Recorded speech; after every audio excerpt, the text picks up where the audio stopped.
여자는 참 신기한 존재다. 겉으로는 다정하고 따뜻해 보이다가도 어떤 순간에는 전혀 다른 얼굴을 드러낸다. 나는 평생 수천 명의 사람을 만나고 수만 명의 직원을 데리고 현장을 뛰며 이 사실을 뼈로 배웠다. 사람의 본성은 화려한 말이나 멀쩡한 미소 속에 있는 게 아니다. 위기일 때, 피곤할 때, 억울할 때 툭 튀어나오는 한마디에서 진짜 얼굴이 드러난다. 나는 현장에서 70년을 살았다. 맨발로 시멘트 바닥을 디디고 비를 맞으며 공사장을 돌았고 손으로 흙을 만지면서 사람을 배웠다. 그 세월 동안 딱 한 가지는 변하지 않았다. 사람을 믿는 건 쉽다. 하지만 끝까지 믿을 수 있는 사람은 정말 드물다. 특히 겉으로는 착한 척, 배려하는 척, 사람 좋은 말만 하는데 속으로는 남을 깎아내리고 이득만 챙기는 사람. 그런 사람은 반드시 언젠가 당신의 뒤통수를 친다.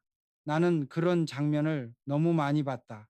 아침까지 웃으며 함께 밥을 먹던 사람이 저녁엔 등 뒤에서 계약서를 찢는 걸 봤다. 그날 이후 나는 깨달았다.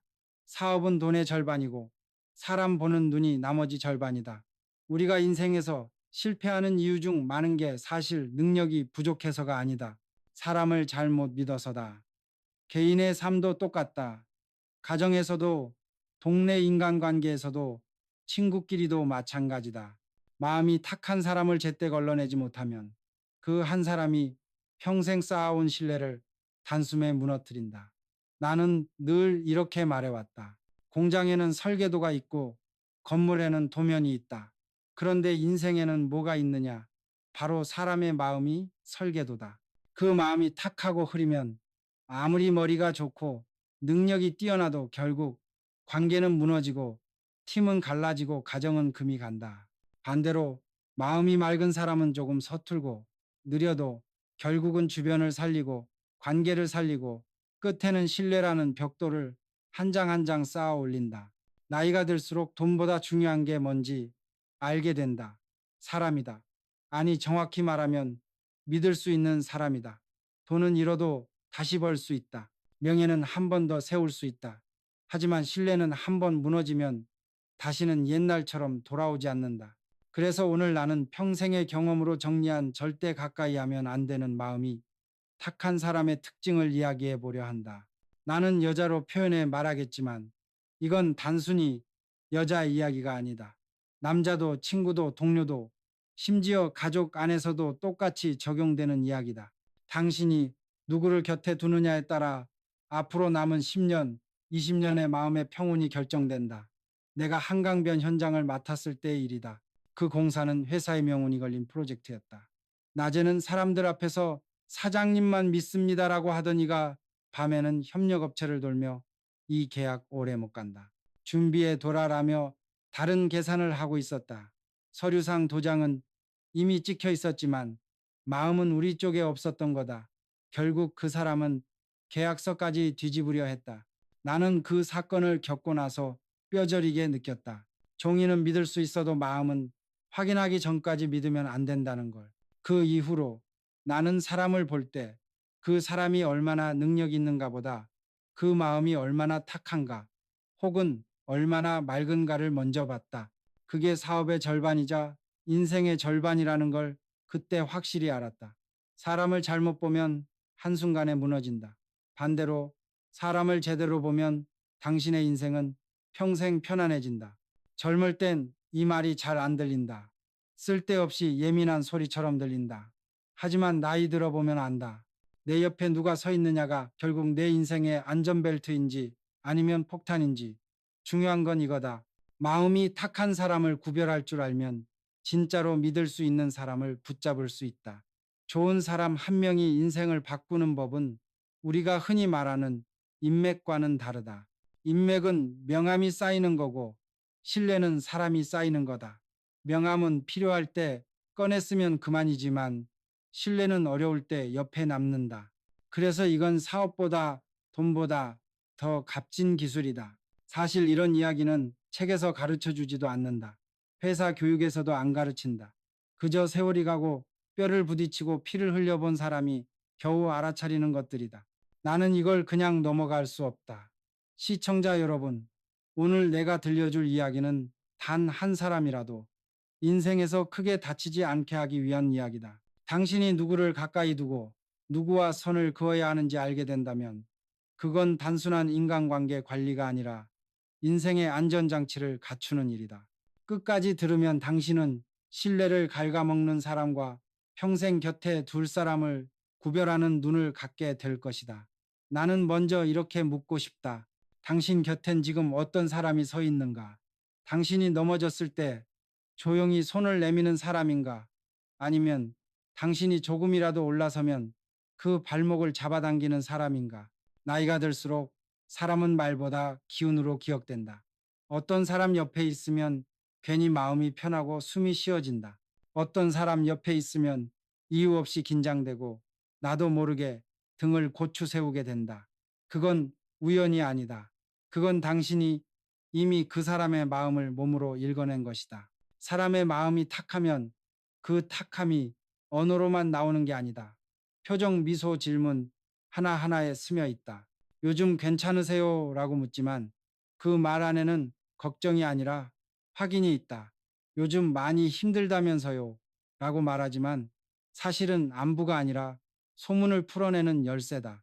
반대로 마음이 맑은 사람은 말수가 많지 않아도 옆에 있으면 편하다. 괜찮아. 아직 끝난 거 아니야. 잘하고 있어. 이 한마디가 사람을 버티게 한다.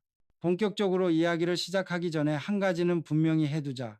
나는 이 영상을 통해 특정 누군가를 흉보고자 하는 게 아니다. 오히려 반대다. 내가 이 나이 먹도록 현장에서 살아남으며 깨달은 건 단 하나다. 사람을 잘못 곁에 두면 인생이 상처투성이가 된다. 반대로 좋은 사람 옆에 있으면 웬만한 상처도 시간이 지나면서 아물고 다시 일어설 힘이 생긴다. 그래서 내가 지금부터 말할 내용은 단순한 취향 문제가 아니다. 선택의 자유 영역이 아니다. 이건 건강과 같다. 몸에 해로운 건 멀리하고 몸에 이로운 건 가까이 해야 오래 산다. 관계도 똑같다. 나이가 들수록 우리는 시간을 더 소중하게 쓰게 된다. 남은 시간이 많지 않다는 걸 알기 때문이다. 그 남은 시간을 누구에게 줄 것인가? 그게 정말로 중요해지는 나이가 우리 나이다. 그러니 잘 들어라. 이건 젊은 사람들을 위한 조언이 아니라 당신 자신을 위한 방어법이다. 이제부터 나는 평생 사람을 보며 정리한 절대 가까이 하면 안 되는 마음이 탁한 사람의 특징을 하나씩 꺼내보겠다. 이건 단순히 8가지 목록이 아니라 인생의 경보등이라고 생각하면 된다. 이 기준은 공장에서, 회의실에서, 밥자리에서, 심지어 가족 모임에서도 정확하게 맞아떨어졌다. 나는 직원들에게 늘 말했다. 사람은 말투에서 이미 답이 나와 있다.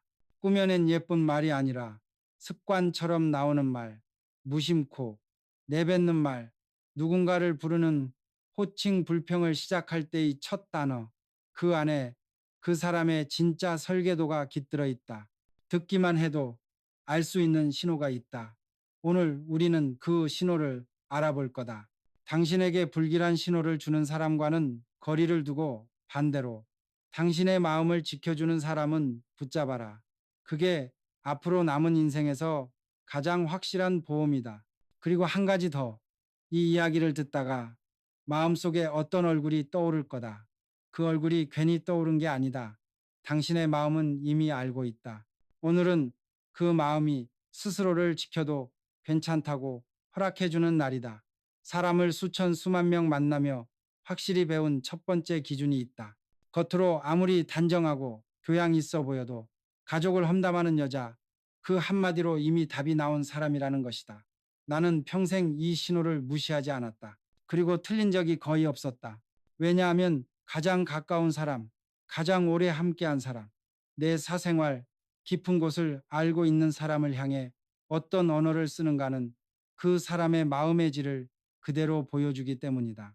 남편 이야기, 아이 이야기, 시댁 이야기, 친정 이야기, 그 단어 속에는 단순한 불만이 아니라 삶을 대하는 태도가 묻어난다. 이런 사람이 있다. 우리 남편은 정말 한심해요. 하는 일마다 틀리고 성격도 별로예요. 웃으면서 장난처럼 가볍게 말한다. 많은 사람은 그냥 농담으로 받아들인다. 하지만 나는 그 순간 그 사람의 마음이 어떻게 작동하는지를 본다. 가까운 사람을 낮추는 말로 자기 위치를 올리려 하는 사람. 그 사람은 언젠가 반드시 나도 깎아내릴 것이다. 물론 이 세상에 완벽한 가족은 없다. 누구나 배우자에게, 자식에게, 부모에게 실망할 때 있다. 때로는 억울하고 답답해서 속이 끓는다. 그건 인간이니까 당연하다. 하지만 중요한 건 그 감정을 어디에 어떻게 흘리느냐다. 어떤 사람은 그 감정을 스스로 다스린다. 마음속에서 눌러놓고 내 사람이니까 내가 챙겨야지 라고 생각한다. 반면 어떤 사람은 그 감정을 바깥으로 꺼내어 남들 앞에서 전시한다. 자기 편을 모으려고, 동정을 얻으려고, 혹은 본인이 우위에 서 있는 것처럼 보이려고. 나는 그 차이가 결국 가정을 살리느냐 무너지느냐를 결정한다고 봤다. 그건 회사에서도 똑같이 작동한다. 집에서 남편 흉을 보던 입은 회사에 오면 팀장 흉을 본다. 어제는 우리 남편은 답이 없어였다면 오늘은 우리 팀장은 일 처리를 몰라요가 된다. 상황만 바뀌었을 뿐 말의 근육은 똑같다. 책임을 피하고 상대의 체면을 깎아내리고 본인은 늘 피해자 자리로 올라앉는다. 나는 울산 조선소를 막 세우던 시절에 한 여직원을 잊지 못한다. 점심시간이었다. 국 한 그릇 같이 먹는 자리에서 그녀는 이렇게 말했다. 우리 남편은 진짜 못났어요. 제가 아니면 생활이 안 돌아가요. 다들 웃었고 분위기는 가볍게 넘어갔다. 그런데 나는 속으로 메모를 했다. 저 사람은 위험하다. 왜냐하면 그 말은 사실 남편 이야기가 아니었기 때문이다. 그건 자기 자신에 대한 선언이었다. 나는 옳고 그는 틀리다. 나는 늘 피해자였고, 나는 늘 더 고생했고, 그러니 나는 뭐든 정당하다. 이런 마인드는 조직 안에서 반드시 문제를 만든다. 실제로 며칠 뒤 일이 터졌다. 그녀가 실수한 부분이 있었는데, 그건 제 탓이 아니라 팀장님이 제대로 설명 안 해줬어요 라고 말했다. 나는 그때 확신했다. 가족을 낮추던 입 결국 동료도 낮춘다. 가장 가까운 관계에서 책임을 회피하던 패턴이 그대로 회사 안에서 반복되는 것이다. 사람은 영역만 바꿔가며 똑같은 방식으로 산다. 내 어머니는 늘 이렇게 말씀하셨다. 남편 흉, 자식 흉, 시댁 흉을 밖에서 쉽게 보는 여자는 언젠가 내 흉도 본다. 그 말은 내 평생의 원칙이 됐다. 나는 계약을 논할 때도 실력보다 먼저 그 사람의 언어 습관을 들었다. 그가 가족을 어떻게 설명하는지, 가장 가까운 사람을 말할 때 어떤 단어를 쓰는지, 목소리에 존중이 있는지 없는지, 그건 절대 거짓으로 오래 꾸미지 못한다. 보고서는 꾸밀 수 있고, 미소는 연습할 수 있지만, 일상 대화에서 튀어나오는 말투는 그 사람의 본성이다. 진짜 품격 있는 사람은 가족을 말할 때 불만 대신 감사의 언어를 쓴다. 우리 남편이 완벽하진 않은데 그래도 늘 응원해줘요. 우리 아이가 아직 서툴지만 포기하지 않는 게 참 대견해요. 이건 그냥 예쁜 포장말이 아니다. 이런 말에서 나는 뭘 보느냐? 마음의 방향을 본다. 책임을 밖으로 미루지 않고 내 곁에 사람을 지키려는 태도. 이런 사람은 위기 상황에서도 팀을 버리지 않는다. 어느 회사, 어느 현장이든 진짜 필요한 사람은 바로 이런 사람이다. 반대로 가족을 비난하는 사람은 항상 누군가를 탓한다. 남편 탓, 시댁 탓, 회사 탓, 세상 탓. 이들은 이상할 정도로 본인의 잘못을 인정하지 않는다. 모든 불행은 외부에서 왔다고 믿고 그래서 본인은 늘 정당하다고 믿는다. 이런 태도에서는 신뢰가 자라지 않는다. 왜냐하면 신뢰라는 건 내가 잘못했을 때 내 탓이야 라고 말할 줄 아는 사람과만 쌓이기 때문이다. 신뢰는 실수 없는 사람과 쌓이는 게 아니다. 실수를 인정할 줄 아는 사람과 쌓인다. 그런데 늘 남 탓하는 사람 옆에서는 그 과정 자체가 불가능하다. 당신이 어떤 상황에 말려들었을 때 그 사람은 절대 당신을 감싸주지 않는다. 오히려 원래 그 사람이 좀 그래요 하고 없는 데서 당신을 설명하고 다니며 자기 방어벽을 먼저 세운다. 나는 그걸 수도 없이 봤다. 그리고 똑같이 수도 없이 후회하는 사람도 봤다. 그땐 좋은 친구인 줄 알았어요. 이미 늦은 말이다. 우리 사회는 지금 가족의 형태가 많이 달라졌다. 예전처럼 한 집에 3대가 모여 사는 것도 드물고 각자 자기 방, 자기 생활권, 자기 통장이 있다. 그래서 사람들은 착각한다. 가족은 가족 일은 일, 인간관계는 인간관계. 서로 분리될 수 있다. 아니다. 분리 안 된다. 사람은 하나다. 입이 둘이 아니고 마음이 둘이 아니다. 집에서 남편을 바보 취급하는 사람이 회사에서 상사를 존중할 리 없다. 집에서 시어머니를 비웃는 사람이 거래처 사장을 진심으로 존중할 리 없다. 말은 나뉘어도 본성은 하나다. 그래서 나는 젊은 직원들에게 지금도 이렇게 말한다. 사람을 알고 싶다면 그 사람의 가족 이야기를 들어봐라. 그 말의 온도를 들으면 그 사람의 인생 철학이 보인다.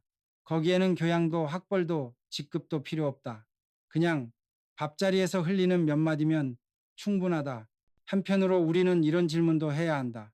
나 자신은 어떤가? 혹시 나는 요즘 누구를 깎아내리며 내 마음을 달래고 있지 않은가?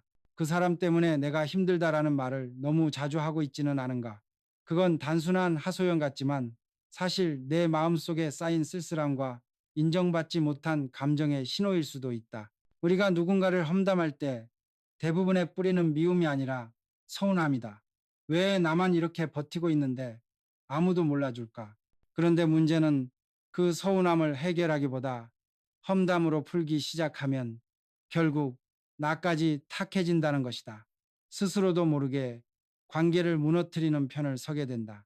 그래서 나는 이렇게 묻고 싶다. 오늘 하루 가족에게 고마워라는 말을 해본 적 있는가? 그 한마디가 관계를 단단하게 만드는 첫 번째 돌이다. 그것은 비굴함이 아니다. 스스로의 품격을 지키는 방식이다. 은근히 이런 말을 못하는 집일수록 밖에서는 서로를 더 쉽게 깎는다.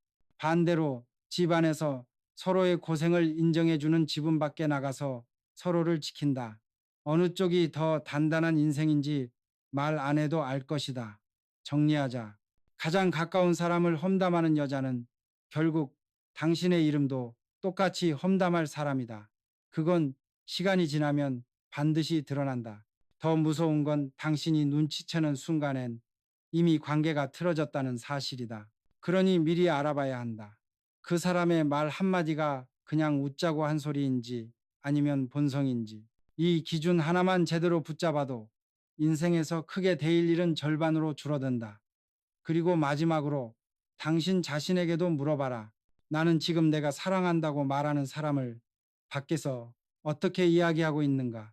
그 질문 앞에서 부끄럽지 않은 사람, 그 사람이 결국 신뢰를 받는다. 나는 평생 사람을 믿으며 살았다. 믿지 않으면 조직은 움직이지 않는다. 그러나 믿음이 한 번에 무너지는 순간도 늘 비슷했다. 거짓말을 아무렇지 않게 하는 여자. 이게 두 번째 이야기다. 많은 사람은 이렇게 말한다. 에이, 그 정도는 그냥 둘러댄 거죠. 큰 거짓말은 아니잖아요.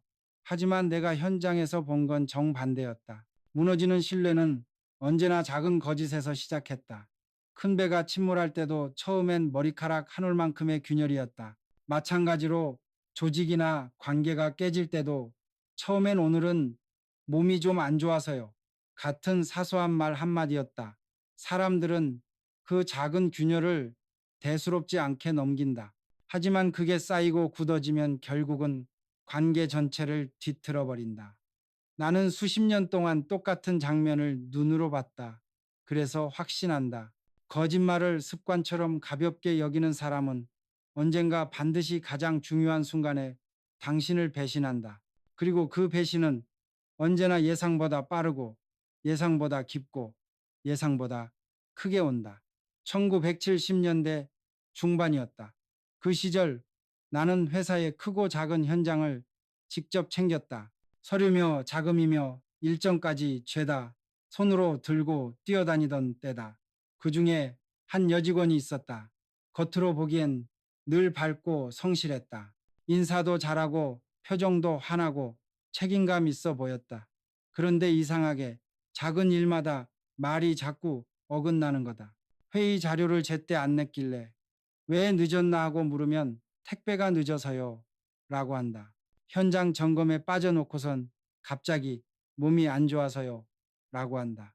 솔직히 말하면 그 순간엔 나도 의심하지 않았다. 사람이라면 그럴 수 있으니까. 누구나 몸이 안 좋을 때가 있고 누구나 일정이 꼬일 수 있으니까. 문제는 그 다음이었다. 비슷한 상황이 반복될수록 나는 깨달았다. 그녀가 한 말 중 절반은 늘 사실이 아니었다. 아주 교묘하게 사실과 핑계가 섞여 있었다. 그러다 결국 어느 날 나는 조용히 물었다. 자네 정말 몸이 안 좋았나? 잠깐의 침묵 끝에 그녀가 웃으면서 말했다. 사장님, 사실은 그날은 그냥 좀 쉬고 싶었어요. 나는 그 순간 알았다. 이건 단순한 게으름 문제가 아니라 태도의 문제라는 것을. 거짓말을 쉽게 하는 사람은 신뢰의 무게를 모른다. 본인은 그날 하루 편하게 넘기는 것일 뿐이라고 생각한다. 하지만 그 하루를 위해 회사 전체가 조정되고 동료 한 명은 야근을 하고 누군가는 욕을 대신 먹는다. 그러니까 그 거짓은 결코 혼자 소비한 게 아니다. 여러 명의 시간을 빼앗고 여러 명의 체면을 깎아먹은 대가로 얻은 편안함이었다. 나는 젊었을 때부터 솔직함을 가장 큰 자산으로 여겼다. 가난하던 시절 쌀 가게를 도울 때 일이었다. 어느 날 단골 손님이 이 집은 덜 줘. 라며 의심한 적이 있다. 그 순간 나는 바로 쌀 자루를 다시 꺼내 저울 위에 올렸다.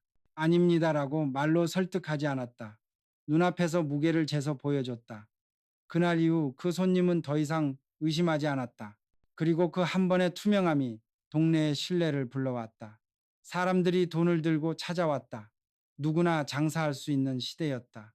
기술보다도 중요한 게 믿음이었다. 그때부터 나는 확신했다. 정직은 결국 오래 간다. 반대로 거짓은 당장은 편안하지만 길게 버티지 못한다. 거짓말이 습관이 된 사람은 특징이 있다. 그들은 문제를 해결하지 않는다. 문제를 가린다. 그러니까 시간이 갈수록 실력 대신 변명이 자란다. 실력은 낮은데 말은 화려해진다. 결국 어느 날엔가 말로만 버티던 둑이 한 번에 무너진다.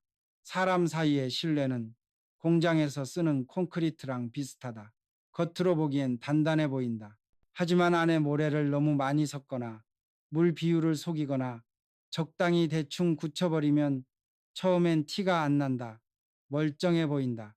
그런데 어느 날 정말 중요한 순간 하중이 걸리면 그대로 갈라지고 꺼진다. 현장은 냉정하다. 거짓이 조금만 섞여도 반드시 갈라진다. 나는 직원들에게 자주 말했다. 현장은 핑계를 싫어해. 현장은 결과만 본다. 그 말은 차갑게 들릴지 몰라도 사실은 서로를 지키기 위한 말이었다. 거짓말이 허용되는 분위기에서 제일 먼저 다치는 건 조직이 아니라 가장 성실한 사람들이다. 솔직하게 제가 늦었습니다. 라고 말하는 사람만 바보가 된다. 결국 일은 그 사람에게 더 몰린다. 그리고 이상하게도 거짓말을 하는 사람일수록 억울해한다. 제가 뭐 큰 잘못했나요? 라고 묻는다. 작은 거짓을 작은 문제라고 여기기 때문이다. 하지만 그 작은 거짓 때문에 다른 누군가가 책임을 떠안고 있는 걸 모른 척하기 때문이다. 나는 특히 이런 말을 두려워했다. 그건 거짓말이라기보다 상황이 좀 그랬던 거죠. 조금만 속이면 편하잖아요. 이 말은 조직에서 들을 수 있는 가장 위험한 말이다. 왜냐하면 이 말은 이미 선을 넘었다는 뜻이기 때문이다. 단순히 실수를 감추는 게 아니라 이제는 거짓을 정당화하고 있다. 핑계를 합리화하고 책임을 흐리고 규칙을 비웃는 단계까지 간 것이다. 이런 단계에 들어선 사람은 본인 스스로를 속이기 시작한다. 본심과 말이 어긋나도 스스로 괜찮다고 세뇌한다. 자기 기만이 시작된 거다. 이 지점이 진짜 무섭다. 왜냐하면 이 단계부터는 본인도 진실과 거짓을 구분하지 못한다. 자기 입장에서 편한 쪽이 곧 진실이라고 믿어버린다. 그 사람을 말려줄 수 있는 건 거의 없다. 결국 신뢰가 완전히 무너지고 난 다음, 아주 큰 사고가 터지고 난 다음에야 멈춘다. 너무 늦었다. 나는 한 번도 완벽한 사람을 본 적이 없다. 누구나 실수한다. 누구나 피곤할 때 있다. 누구나 빠지고 싶은 날이 있다. 그래서 나는 완벽한 사람을 찾지 않는다. 내가 찾는 사람은 단 하나다. 불편하더라도 솔직하게 말할 줄 아는 사람. 사장님, 제가 늦었습니다. 죄송합니다. 다음부턴 그러지 않겠습니다. 이 말 한마디를 할 줄 아는 사람. 이런 사람은 이상할 정도로 오래 간다. 큰 위기가 와도 무너지지 않는다. 왜냐하면 이 사람은 조직 안에서 이미 신뢰라는 안전망을 갖고 있기 때문이다. 사람들이 그를 믿는다. 실수해도 감싸준다. 다시 기회를 준다. 실력은 시간이 해결해 준다. 하지만 거짓말이 습관이 된 사람은 다르다. 그 사람은 실력보다 먼저 신뢰를 소모해 버린다. 신뢰를 갉아먹어서 자리를 버티는 동안 실력은 오히려 자라지 못한다. 결국 실력도 없고 신뢰도 없는 상태로 남는다. 이것만큼 비참한 결말이 없다. 정리하자. 거짓말을 아무렇지 않게 하는 여자는 당신이 가장 믿고 있을 때 가장 깊은 곳에서 배신할 사람이다. 그런 사람은 평소엔 상냥하고 당신 편인 것처럼 굴고 당신의 이야기를 잘 들어준다. 그래서 더 위험하다. 가까워졌다고 안심할수록 더 깊이 베인다. 반대로 솔직한 사람은 처음엔 불편하게 들릴 수 있다. 쓴소리를 하고 핑계를 안 만들어주고 그건 네가 잘못했어 라고 말해준다. 그런데 그런 사람이 결국 당신의 편이다. 그러니 오늘 하루만이라도 스스로에게 물어봐라. 나는 오늘 불편하더라도 솔직하게 말한 적이 있었나? 그리고 한 번 더 물어봐라. 내 곁에 있는 사람은 나를 편하게 속이나 아니면 나를 불편하게 살리나 그 구별이 앞으로 남은 인생에서 당신을 지켜줄 것이다. 내가 평생 사업을 하며 수많은 사람을 만났다. 그 중에서 가장 믿지 못할 사람이 누구냐고 묻는다면 나는 주저하지 않고 이렇게 말한다. 돈에 지저분한 여자. 이건 세 번째 기준이다. 많은 사람이 능력, 말솜씨, 외모, 인맥을 본다. 하지만 나는 가장 먼저 돈을 다루는 태도를 봤다. 왜냐하면 돈은 사람의 양심을 비추는 거울이기 때문이다. 사람의 성실함, 책임감, 도덕성은 말로는 얼마든지 꾸밀 수 있다. 하지만 돈 앞에서는 본심이 드러난다. 그건 나이가 많든 적든, 직급이 높든 낮든 남자든 여자든 똑같이 적용되는 진짜 시험지다. 내가 정말로 경계했던 유형은 이런 부류였다. 이 정도는 괜찮잖아요. 회사 돈이니까 그냥 처리해도 되잖아요. 어차피 다 하는 거예요. 이런 말이 자연스럽게 나오는 사람. 이 사람은 반드시 언젠가 더 큰 걸 가져간다. 그리고 가져갈 때 죄책감도 별로 없다. 왜냐하면 이미 마음속에서 그 돈은 남의 돈이 아니라 내가 받아도 되는 보상으로 바뀌어 있기 때문이다. 1970년대 말이었다. 그 시절은 회사도 급하게 크고 현장은 바쁘게 돌아가고 해외 공사까지 벌어지던 때라 돈이 안에서 바깥으로, 바깥에서 다시 안으로 숨가쁘게 오갔다. 그만큼 회계 처리 하나, 영수증 하나가 민감했다. 어느 날 회계 담당 여직원이 이상하게 눈에 발렸다. 평소에는 꼼꼼하고 실수 한 번 안 하는 성실한 직원으로 평가받았다. 나도 믿었다. 그런데 우연히 택시 영수증을 하나 보게 됐다. 같은 날 같은 구간을 여러 번 왔다 갔다 한 것처럼 처리되어 있었다. 금액도 실제보다 부풀려져 있었다. 한 번은 실수일 수도 있다. 그래서 나는 아무 말도 하지 않았다. 일부러 참고 지켜봤다. 그런데 일주일 뒤 비슷한 장면이 또 반복됐다. 그제서야 나는 조용히 불렀다. 자네, 이 금액이 실제랑 조금 다른데 이유가 있나? 그녀는 잠깐 머뭇거리다가 이렇게 말했다. 사장님, 이건 작은 금액이라 괜찮을 줄 알았습니다. 그 말을 듣는 순간 나는 단호해졌다. 왜냐하면 바로 그 생각이 무너짐의 시작이기 때문이다. 작은 금액이니까 괜찮다. 이 마음을 허락하는 순간 사람은 큰돈이 오갈 때 양심을 통째로 판다. 그건 내가 현장에서 수도 없이 확인한 사실이다. 나는 어려운 시절에도 어머니에게 이런 말을 들었다. 돈이 없을 수는 있어도 마음까지 더러우면 안 된다. 이건 그냥 도덕 교과서에 나올 법한 말이 아니다. 아주 현실적인 생존 전략이다. 돈 앞에서 마음이 흐려지면 결국 신뢰를 잃는다. 신뢰를 잃으면 기회가 끊긴다. 기회를 잃으면 결국은 다시 가난해진다. 처음엔 돈 때문에 신뢰를 버리지만 결국엔 신뢰를 잃어서 돈도 잃는다.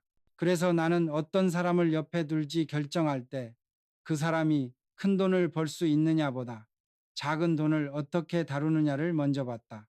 더치페이를 할 때 슬쩍 빠지는 사람, 식사 자리에서 자기 몫을 계산하지 않고 자연스럽게 남에게 떠넘기는 사람, 거스름돈이 더 나왔는데 모른 척하는 사람, 에이, 그깟 몇백 원 가지고 뭘 그렇게 유난히세요 라고 말하는 사람.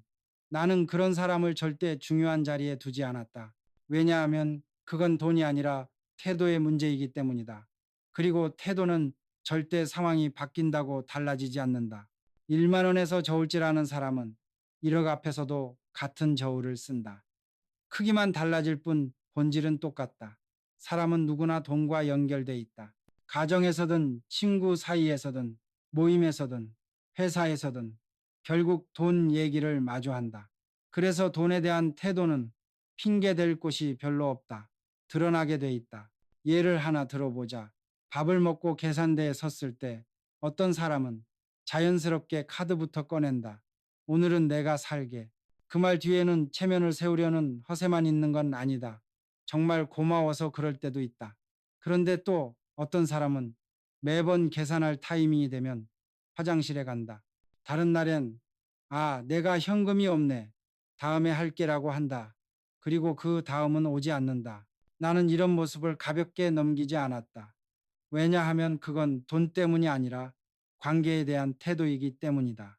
함께한 시간의 가치를 어떻게 바라보는지, 상대를 동등하게 대하는지, 나만 얻고 떠나도 된다고 생각하는지, 그 본심이 거기 다 들어있기 때문이다. 한 번은 해외 현장에서 장비를 대량으로 들여오는 큰 계약이 있었다. 일이 잘 되면 회사는 수십 명의 직원을 더 쓸 수 있는 기회를 얻고 지역 경제에도 도움이 되는 중요한 건이었다. 그런데 내부에서 장비 구입 영수증이 이상하게 부풀려진 흔적이 나왔다. 담당 직원은 처음엔 실수였습니다라고 말했다. 그런데 두 번째가 되고 세 번째가 되자 그건 실수가 아니었다. 의도였다. 작은 조작으로 자기 주머니에 조금씩 넣는 습관. 그 사람 입장에선 회사 돈이니까 괜찮다였겠지만 그 작은 부정이 쌓인 결과는 회사 내부의 신뢰 붕괴였다. 관리 체계가 흔들리고 외부에서 보기에 회사의 투명성이 의심받게 된다. 결국 우리는 큰 손해를 봤다. 돈 자체의 손해보다 더 무서운 건 신뢰가 금간 것이다. 나는 그때 결심했다. 돈 문제에 흐릿한 사람은 두 번 기회를 주지 않는다. 왜냐하면 그 흐림은 절대 스스로 맑아지지 않기 때문이다. 돈에 깨끗한 사람은 다르다. 그 사람은 자기가 쏜 밥 한 끼를 자랑하지 않는다. 남을 도와준 걸 티내지 않는다. 대신 받은 도움은 반드시 기억한다. 나중에 상황이 바뀌면 그때 내가 신세졌지 하며 채운다. 이런 사람은 관계를 누적된 정과 책임으로 본다. 인간관계도 자산처럼 관리한다. 그래서 오래 간다. 반대로 돈에 지저분한 사람은 관계를 거래로만 본다. 내가 이만큼 줬으니 너도 이만큼 줘야 해. 저 사람은 쓸모가 있나 이런 식의 계산이 머릿속에서 자동으로 돌아간다. 결국 이 사람은 모든 관계에서 이익을 뽑아내려 하고 이용할 수 없다고 판단하면 언제든 버린다. 그러니까 주변에 사람이 안 남는다. 사람은 떠나고 소문만 남는다. 그리고 나중에 외롭게 사람들이 다 변했다고 말한다. 사실 변한 건 본인이다. 돈 앞에서 변했기 때문이다. 정리하자. 돈에 지저분한 여자는 절대 가까이 두지 마라. 그녀는 당신이 정성으로 쌓아 올린 신뢰 시간을 들여 지켜온 관계 속마음까지도 이익 앞에서 저울질할 사람이다. 돈은 숫자가 아니다. 돈은 마음의 방향을 드러내는 시험지다. 그리고 마지막으로 나 자신에게도 물어봐야 한다. 나는 돈 앞에서 얼마만큼 내 양심을 지켰나? 단 1원이라도 내 몫이 아닌 걸 내 것처럼 챙긴 적이 있다면 그 순간 마음 어딘가가 찜찜했던 기억이 있을 것이다. 그 불편함을 잊지 마라. 그 찜찜함이 바로 경고등이다. 그 감각을 무시하면 어느 날 나는 내가 싫어하는 사람과 똑같은 사람이 되어 있을지 모른다. 해봤어. 오늘 하루 돈을 대할 때 조금이라도 떳떳하지 못했던 순간이 있었는지 조용히 돌아봐라. 그 질문을 진심으로 할 줄 아는 사람은 절대 쉽게 무너지지 않는다. 나는 평생 사업을 하며 한 가지 원칙을 세웠다. 입이 무거운 사람이 결국 신뢰를 얻는다. 반대로 입이 가벼운 여자, 그 사람은 절대 가까이 두면 안 된다. 이게 네 번째 이야기다. 많은 사람은 능력 있는 사람, 일 잘하는 사람, 분위기 띄우는 사람을 귀하게 본다. 하지만 나는 그보다 먼저 묻는다. 저 사람 말을 지키나? 왜냐하면 비밀이라는 건 단순한 정보가 아니다. 그건 누군가가 나를 믿고 맡긴 마음의 무게다. 그런데 어떤 사람은 그 무게를 모른다. 누군가의 고민 가정사 회사의 전략, 개인의 약점을 그저 이야기거리로 바꿔버린다. 아무한테도 말하지 마 라고 시작하면서 이미 말하고 있는 사람, 그냥 너한테만 말하는 거야 라고 하면서 사실은 여러 사람에게 똑같이 말 돌리고 있는 사람. 나는 그런 사람을 현장에서 수도 없이 봤다. 그리고 그 사람들이 결국 주변 사람들의 기회를 갉아먹고 회사의 신뢰를 무너뜨리고 인간관계를 변질시키는 것도 수도 없이 봤다.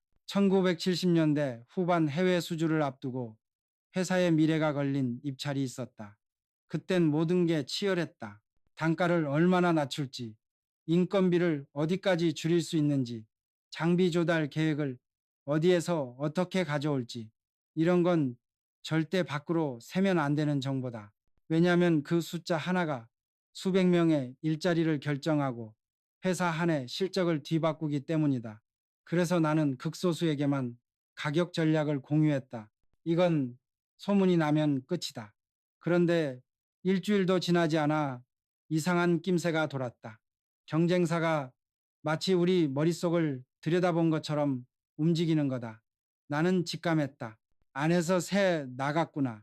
조용히 확인해 보니 한 여직원이 동료와 점심을 먹으며 이런 이야기를 슬쩍 흘렸다더라.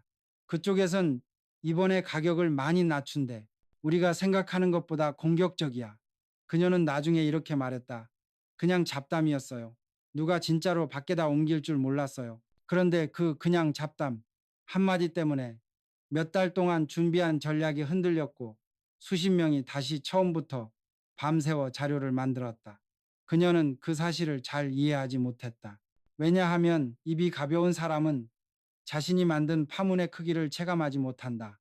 본인은 단지 나도 중요한 얘기 알아 하고 한마디 던졌을 뿐인데 실제로는 그 말이 누군가의 밥줄을 흔들고 있었다는 걸 모르는 거다. 나는 그 경험 이후로 확신하게 됐다. 입이 가벼운 사람은 아기가 없어도 충분히 위험하다. 사람들은 흔히 이렇게 말한다. 저 사람은 나쁜 사람은 아니에요. 그냥 좀 말이 많은 거지. 하지만 나는 말이 많은 사람을 두려워하지 않는다. 그냥 수다스러운 건 해가 안 된다. 진짜 무서운 건 말의 방향을 통제하지 못하는 사람이다. 어느 얘기는 여기까지만 해야 한다는 선이 없고 농담인지 진담인지 경계를 흐리고 이 말이 돌고 돌면 어떤 결과가 생길지를 상상하지 못하는 사람. 이런 사람 곁에 있으면 불안해진다. 그 불안은 이유가 있다. 내가 지금 한 말이 내일 다른 사람의 입에서 돌아 나올 수도 있겠구나. 이 감각이 쌓이면 사람은 입을 닫는다. 결국 진짜 이야기는 더 이상 공유되지 않는다. 겉으로만 웃고 안으로는 서로를 의심한다. 조직이든 가정이든 그렇게 되면 끝이다. 말이 돌면 신뢰는 멀어진다. 신뢰가 멀어지면 협력은 깨진다. 협력이 깨지면 남는 건 각자 살겠다는 태도뿐이다. 그 순간부터 그 팀, 그 가족, 그 모임은 이미 무너지는 중인 것이다.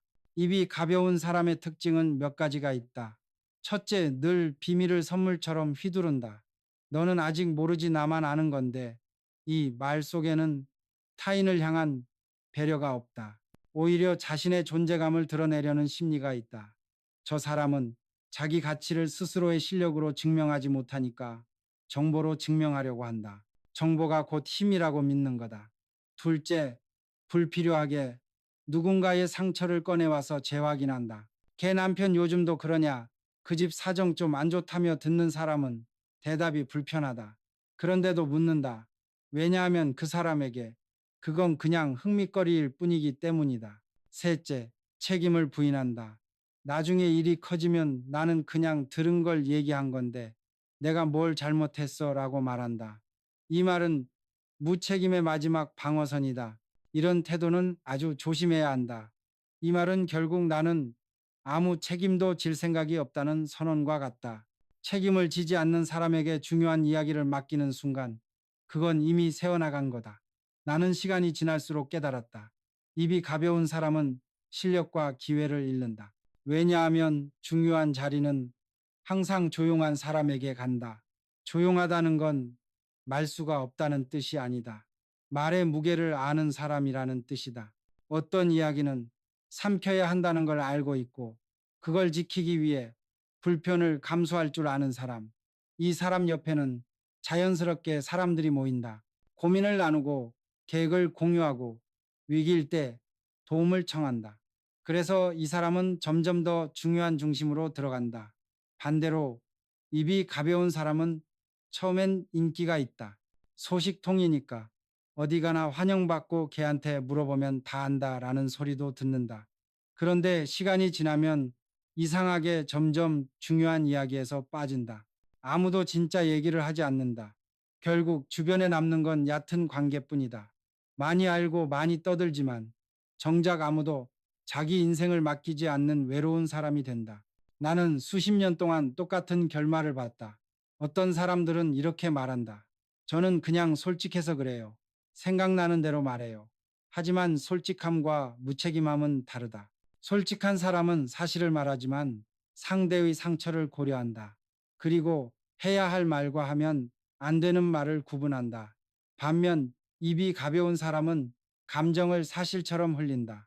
확인도 안 된 이야기를 진실처럼 말한다. 내가 들었는데 로 시작해서 아마 그럴 거야로 끝난다. 듣는 사람은 그걸 추측인지 사실인지 모른다. 그런데 이미 그 말은 누군가의 평판을 깎고 있는 중이다. 이런 습관은 결국 돌아온다. 언젠가 그 말의 화살촉이 자기 쪽을 향한다. 사람들은 저 사람 말을 그대로 믿으면 안 돼. 라는 신호를 서로에게 돌리기 시작한다. 신뢰에서 제외되는 가장 빠른 길이다. 나는 그래서 중요한 이야기, 결정적인 약속, 민감한 상황은 입이 무거운 사람에게만 맡겼다. 한 번은 억수같이 비 오던 날이었다. 울산 현장에서 보고서 마감이 코앞이었는데 다들 퇴근한 줄 알았다. 그런데 한 여직원이 묵묵히 남아 있었다. 아무도 없는 사무실에서 젖은 옷 그대로 서류를 정리하며 말했다. 아직 보고서가 덜 끝나서요. 그 사람은 평소에도 말이 많지 않았다. 누구 흉도 안 받고 들은 걸 옮기지도 않았다. 대신 맡긴 일은 세지 않게 꼭 쥐고 갔다. 나는 그런 사람을 절대 놓지 않았다. 왜냐하면 신뢰는 화려한 말에서 나오는 게 아니라 아무도 안 볼 때도 같은 태도로 일하는 그 사람의 뒷모습에서 나오는 것이기 때문이다. 정리하자. 입이 가벼운 여자는 당신의 비밀을 가장 먼저 흘릴 사람이다. 당신이 힘들다고 털어놓은 그 속마음, 당신의 약점, 당신의 상처가 어느 날 다른 사람의 입에서 소문이라는 이름으로 돌아올 수도 있다. 그리고 그때 가장 깊이 다치는 건 당신 자신이다. 그러니 지금 곁에 있는 사람을 한번 점검해봐라. 이 얘기는 너 말고 아무한테도 안 했어. 라고 안심하며 말할 수 있는 사람이 내 주변에 단 한 명이라도 있는가?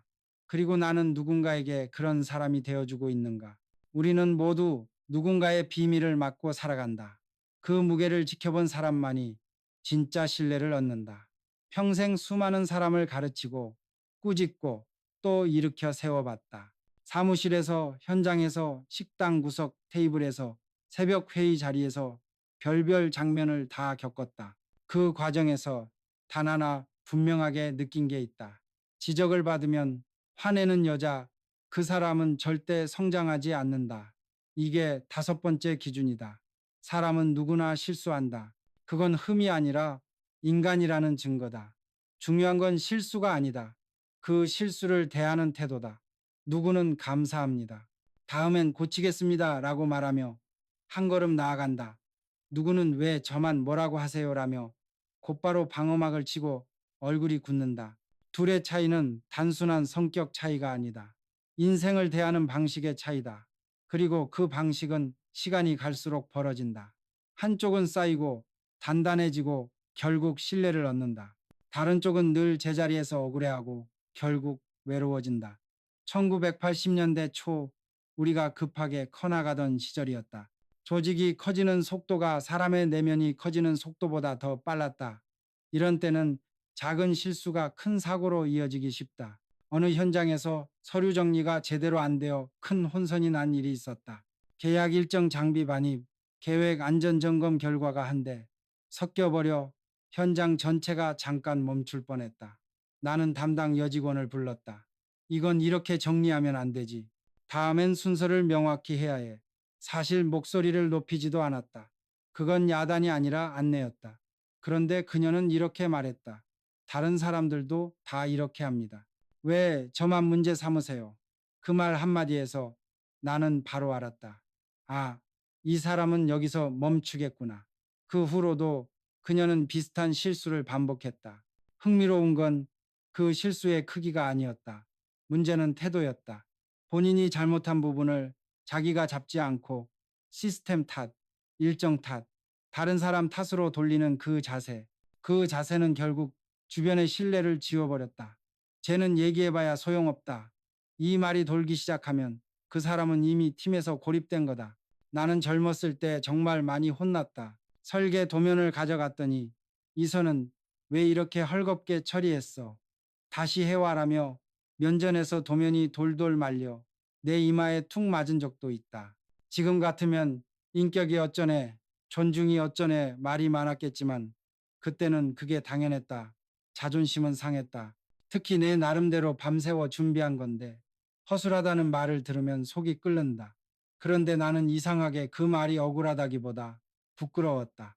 왜 저 사람은 내가 못 본 걸 보지? 그 생각이 들자 그날 밤 도면을 붙잡고 새벽까지 다시 뜯어봤다. 그 과정에서 내가 그냥 대충 되겠지 하고 넘겼던 부분들이 줄줄이 튀어나왔다. 그날 이후 나는 한 가지를 배웠다. 나를 혼낼 사람이 아직 있다는 건 내가 버림받지 않았다는 뜻이다. 누군가가 나에게 불편한 말을 해준다는 건 아직 나를 포기하지 않았다는 뜻이다. 버려진 사람은 지적도 못 듣는다. 왜냐하면 이미 기대가 없기 때문이다. 지적을 들었을 때 바로 화를 내는 사람의 속에는 이런 마음이 깔려 있다. 지금 나를 공격하는 거야. 그러니까 귀를 막는다. 상대가 내 실수를 말하는 순간 그건 내 존재 자체를 부정하는 공격으로 느껴진다. 그래서 방어한다. 저만 왜 그래요? 그렇게까지 큰 문제는 아니잖아요. 다른 사람들도 똑같이 하는데요. 이 말의 공통점이 뭔지 아는가? 하나도 배우지 않겠다는 선언이다. 배우지 않겠다고 선언하는 순간 성장은 멈춘다. 성장이 멈추면 뭐가 오느냐? 불만이 온다. 불만은 쌓이면 피해의식으로 바뀐다. 피해의식은 결국 관계를 무너뜨린다. 그러면 그 사람은 말한다. 나는 늘 인정받지 못했어. 하지만 진실은 이렇다. 인정받지 못한 게 아니라 인정받을 기회를 스스로 걷어찬 것이다. 나는 늘 직원들에게 이렇게 말했다. 화를 참는 사람이 결국 이긴다. 이건 감정 억압 이야기처럼 들릴지도 모르겠다. 하지만 현장은 감정을 기준으로 돌아가지 않는다. 감정대로 움직이면 사고가 난다. 현장은 냉정하고 숫자는 냉정하다. 우리가 다루는 건 감정이 아니라 결과다. 그리고 이상하게도 냉정함은 안정감을 만든다. 누가 나에게 지적을 했을 때 그 순간 감정보다 배움을 먼저 고를 수 있는 사람은 주변에 안심을 준다. 아, 저 사람은 자존심 때문에 조직을 망가뜨리진 않겠구나. 이 안심이 바로 신뢰의 시작이다. 반대로 사소한 지적에도 얼굴이 굳는 사람은 곁에 있는 사람들을 불안하게 만든다. 모두가 조심하게 된다. 말 한마디가 조심스러워지면 그 순간부터 팀은 솔직하지 못해진다. 솔직하지 못한 팀은 결국 큰 사고를 맞는다. 왜냐하면 작은 문제를 미리 말해주지 못하기 때문이다. 괜히 말했다가 분위기만 싸해지지 하다가 문제는 숨고 숨은 문제는 커진다. 그게 터질 때는 이미 손 쓸 때가 지나 있다. 나는 이 나이가 되어서야 알게 된 게 있다. 우리는 사실 지적을 싫어해서 화내는 게 아니다. 상처받을까봐 두려워서 화내는 거다. 화는 방패다. 지금 나 건드리지 말라는 방어선이다. 그래서 지적을 받으면 화부터 내는 사람은 사실 유난히 자존감이 약한 경우도 많다. 겉으로는 자기 주장이 강해 보인다. 왜 나만 그래요? 하고 손부터 올린다. 하지만 그 안에는 나 흔들리지 않게 나 좀 가만히 놔둬요 라는 약함이 있다. 그런데 인생은 냉정하게 흘러간다. 약하다고 해서 세상이 멈춰주지 않는다. 누군가는 그 약함을 감싸주며 기다려주지만 대부분의 현실은 그렇지 않다. 그래서 결국 더 외로워진다. 이 아이러니를 나는 수도 없이 봤다. 자신을 지키려고 만든 방패 때문에 오히려 아무도 가까이 오지 않게 되는 것이다. 저 사람은 뭐라 하면 바로 표정 굳어. 이 말 한 번 돌면 그 사람은 배움의 자리를 잃고 기회의 자리를 잃는다. 나는 지금도 이렇게 말한다. 정말 강한 사람은 어떤 사람인가? 지적을 들었을 때, 네, 알겠습니다 라고 말할 수 있는 사람이다. 그건 단순한 예의가 아니다. 자기 자신을 더 단단하게 만들겠다는 의지의 표현이다. 그 말 한마디는 상대도 편하게 만든다. 아, 이 사람은 말이 통하네. 그러면 그다음부터는 더 많은 걸 맡길 수 있게 된다. 결국 중요한 자리, 책임 있는 자리, 영향력 있는 자리는 누구에게 가는가? 화부터 내는 사람에게 가지 않는다. 지적을 들었을 때 고개를 끄덕일 줄 아는 사람에게 간다. 왜냐하면 그 사람은 문제를 밖으로 돌리지 않고 안으로 들여다보는 사람이기 때문이다. 그런 사람은 조직에서도 오래 가고 가정에서도 오래 간다. 배우자든 동료든 자식이든 결국 다시 찾는 사람은 말이 통하는 사람이다. 정리하자. 지적을 받으면 화내는 여자는 자신의 감정이 성장보다 항상 앞서는 사람이다. 그 순간 그 사람은 배움의 문을 스스로 닫는다. 닫힌 문 뒤에는 발전이 없다. 발전이 없으면 결국 불만만 남는다. 반대로 지적을 들었을 때 고맙습니다 라고 말할 줄 아는 사람은 이미 남들보다 반발자국 앞서 있다. 그 태도는 결국 신뢰를 부른다. 오늘 하루만 묻자. 누군가의 충고를 들었을 때 나는 어떤 얼굴을 했나? 순간 참았나? 아니면 바로 쏘아붙였나? 그 차이가 앞으로 내 인생에서 들어올 기회의 양을 결정한다. 평생 수많은 사람을 만나봤지만 진짜 피곤한 유형이 있다. 겉으로는 다정하고 친절한데 이상하게 함께 있으면 마음이 무거워지는 여자. 이게 여섯 번째 기준이다. 이 사람의 문제는 노골적인 악의가 아니라 묘한 불안이다. 말투는 부드럽고 표정은 걱정하는 얼굴이다. 그런데 대화를 마치고 돌아서면 괜히 가슴이 답답해진다. 내가 뭔가 큰 문제를 안고 있는 것처럼 느껴진다. 처음엔 이유를 모른다. 저 사람은 나 잘 챙겨주는 것 같아. 늘 내 상태를 먼저 물어봐주고 이렇게 생각한다. 하지만 시간이 지날수록 알게 된다. 그건 위로가 아니라 의심을 심는 방식이라는 걸. 진짜로 나를 편하게 해준 게 아니라 나를 흔들어 놓고 불안하게 만든 것이었다. 나는 사람을 눈으로만 보지 않았다. 그 사람 옆에 있을 때 내 마음이 어떻게 변하는지를 봤다. 편안한가? 아니면 쓸데없이 불안해지나? 이 감각은 거의 틀린 적이 없다. 내 몸이 먼저 반응하는 경우가 있었다. 아무 일도 없는데도 괜히 등에 힘이 들어가고 말을 고르게 되고 괜히 내가 뭔가 숨겨야 할 게 있는 것처럼 느껴지는 사람. 이건 그냥 기분 문제가 아니다. 이건 그 사람이 내 마음속에 파고든 방식 때문이다. 불안을 전염시키는 사람은 독을 드러내지 않는다. 오히려 배려라는 포장지를 두른다. 1985년 무렵이었다. 현대건설의 한 현장을 거의 매일 돌던 시절이었다. 낮에는 보고받고 밤에는 협력업체 만나고 새벽에는 다시 안전 점검 나가던 시간이었으니까 하루가 통째로 빡빡했다. 그 현장에 한 여직원이 있었다. 겉보기엔 정말 모범이었다. 말투는 늘 부드럽고 먼저 인사하고 사람들을 잘 챙겼다. 나를 볼 때마다 사장님 요즘 건강 괜찮으세요? 너무 무리하시는 것 같아요. 걱정돼요. 라고 말했다. 겉으로 보면 이런 직원은 고마운 사람이다. 나를 위하는 말 같고 조직을 챙기는 말 같고 따뜻한 말 같으니까. 그런데 이상하게 그녀와 대화를 나누고 나면 마음이 무겁게 가라앉았다. 설명하기 힘든 불길함 같은 게 남았다. 내가 지금 뭔가 위험한 상황에 있는 건가? 내가 문제가 있는 건가? 라는 생각이 스스로 올라오는 거다. 나는 그 느낌을 그냥 넘기지 않는다. 그건 현장에서 배운 감각이기 때문이다. 며칠 지나지 않아 이유를 알게 됐다. 그 여직원은 내 뒤에서 사람들에게 이렇게 말하고 다녔다. 사장님, 요즘 많이 힘들어 보이시지 않아요? 얼굴이 안 좋아요. 뭔가 큰 문제 있으신가 봐요. 우리 회사 지금 좀 위험할 수도 있대요.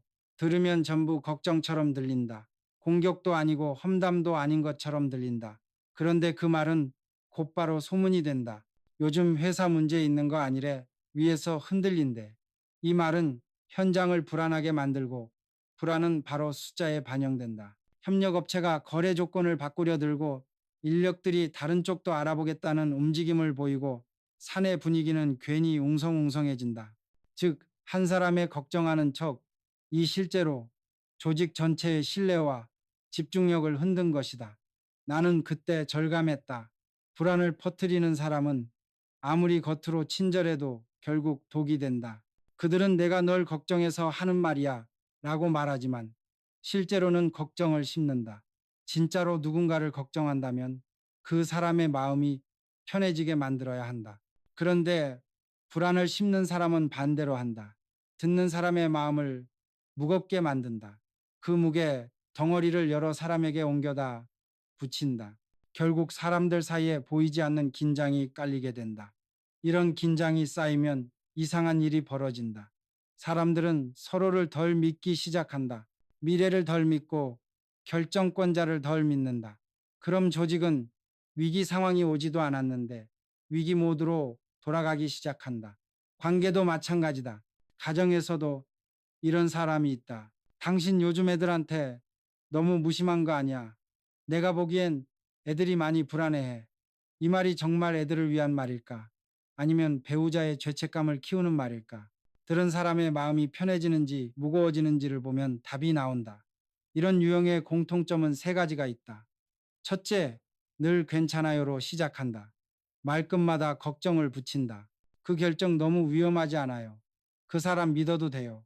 이런 질문은 얼핏 보면 조언 같다. 하지만 실제로는 상대의 마음에 작은 금을 내고 거기서부터 의심이 번지도록 한다. 둘째, 좋은 이야기보다 나쁜 이야기를 더 즐긴다. 누군가 잘 됐다는 말을 들으면 그래도 요즘 별로라던데 라고 한번 눌러준다. 승진했다는 소식이 들리면 그 자리 오래 못 버틴대. 결혼 소식이 들리면 둘이 생각보다 많이 싸운다더라. 이런 식으로 희망의 불씨 위에 찬물을 끼얹는다. 그것도 아주 교묘하게 나도 들은 얘긴데 라는 말로 스스로 책임을 빼면서 셋째 해결책이 없다. 진짜로 도울 마음이 있는 사람은 이렇게 말한다. 괜찮아. 내가 도와줄게. 이 부분은 내가 맡을게.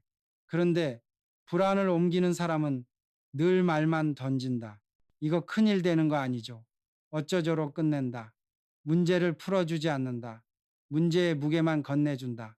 이런 사람과 오래 있으면 이상하게 하루가 끝났을 때 기운이 빠지고 나 자신에 대한 믿음이 조금씩 약해지고 세상이 더 위험한 곳처럼 느껴진다.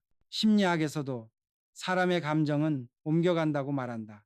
부정적인 정서는 긍정적인 정서보다 더 빠르게 퍼진다고 알려져 있다.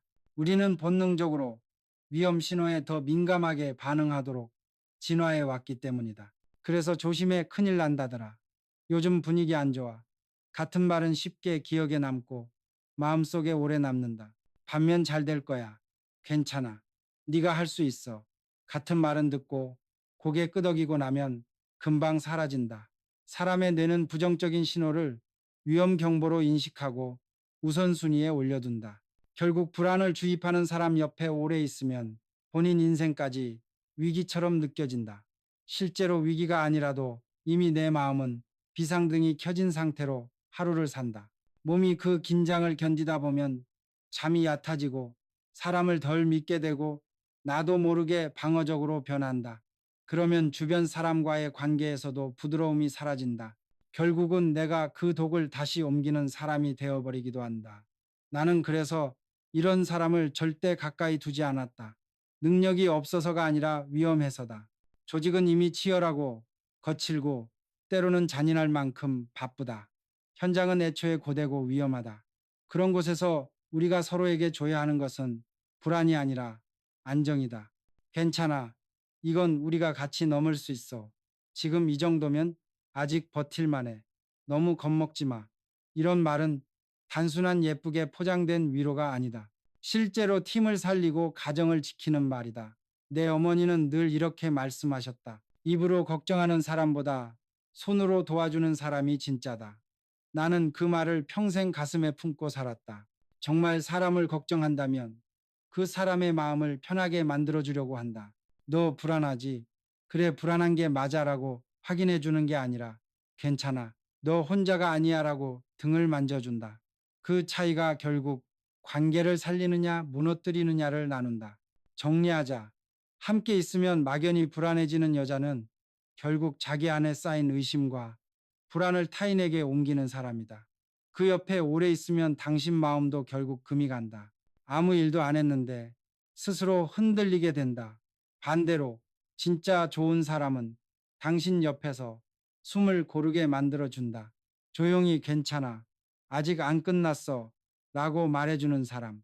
그 곁에 있으면 기가 차오르고 내 마음이 다시 중심을 잡는다. 오늘 하루 한번 점검해봐라. 내 옆에 있는 사람들은 나를 불안하게 하나, 편안하게 하나. 그리고 더 중요한 질문. 나는 누군가에게 어떤 종류의 사람인가? 나와 대화한 사람이 마음이 가벼워졌나?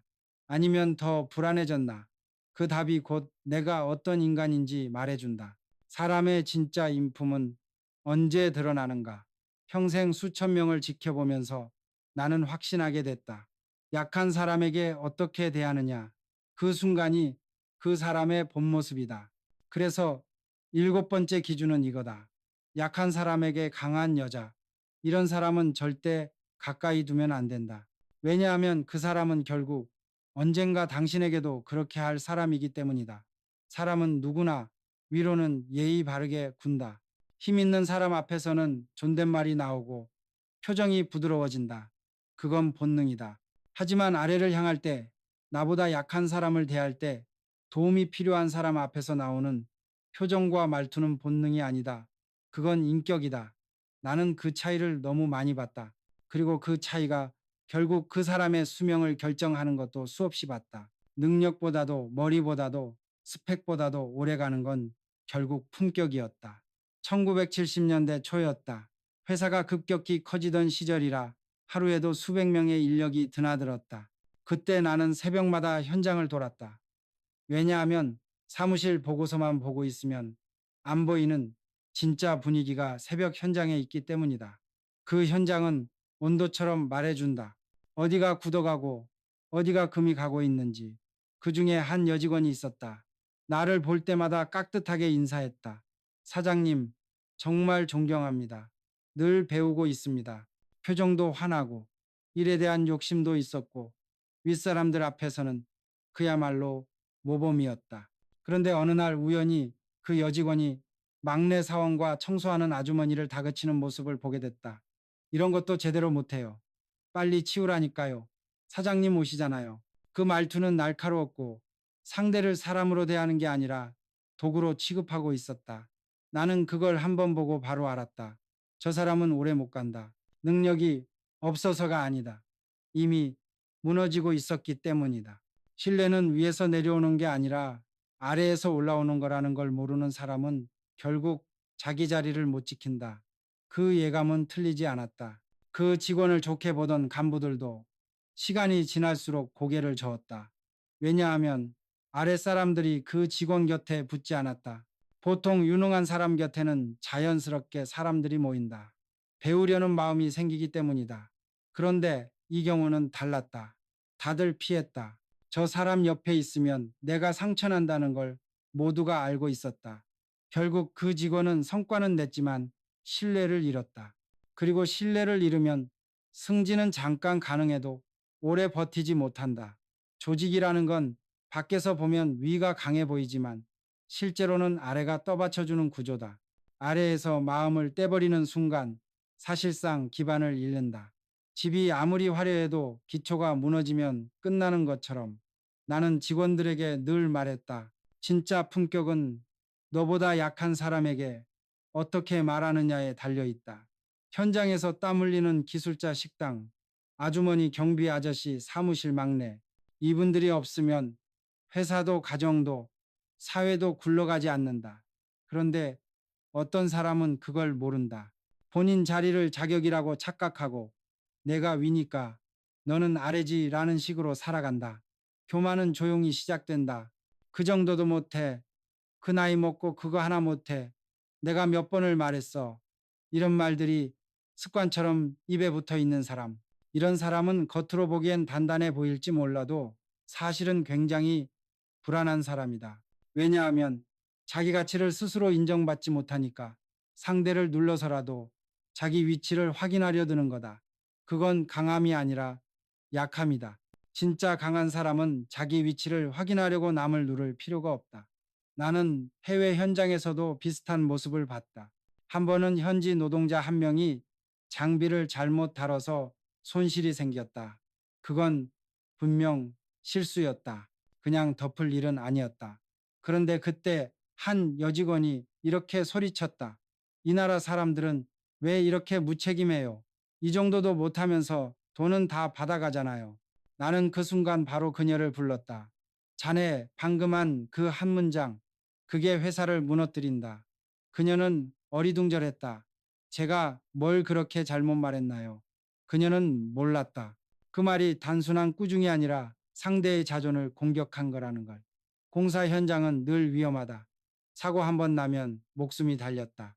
그 위태로운 현장에서 서로를 사람으로 존중하지 않기 시작하면 협력은 깨지고, 협력이 깨지면 안전이 깨지고, 안전이 깨지면 결국 회사 전체가 위험해진다. 내가 그 직원을 다른 부서로 옮긴 건 단순히 벌 주기 위해서가 아니었다. 더 큰 사고를 막기 위해서였다. 이건 회사 얘기만이 아니다. 가정에서도 똑같이 작동한다. 부부 사이에서 부모와 자식 사이에서도 마찬가지다. 너는 그것도 못해. 내가 없으면 너는 아무것도 아니야. 이런 말들. 겉으로 보면 정신 차리라는 충고처럼 들릴 수 있다. 하지만 사실은 존중을 끊는 말이다.